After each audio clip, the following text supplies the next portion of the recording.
لو انت مش متابع اهم الاحداث الفنيه اللي حصلت في اول شهر من 2024، تعال اقول لك. الزعيم عادل امام، حسن يوسف، توفيق عبد الحميد، طبعا دول اللي احنا بنسميهم عتاوله الفن.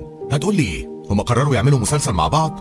هقول لك ان الثلاثه دول السنه دي قرروا ان هم يعتزلوا الفن. عادل امام قال انا كفايه عليا لحد كده وهعيش الباقي من عمري مع احفادي، وده اللي لمح ليه ولاده رامي ومحمد في حفله جوي ووردز واللي كان من كام يوم في السعوديه، واللي تم تكريم عادل امام فيها. الزعيم عادل امام وحضر مكانه رامي ومحمد.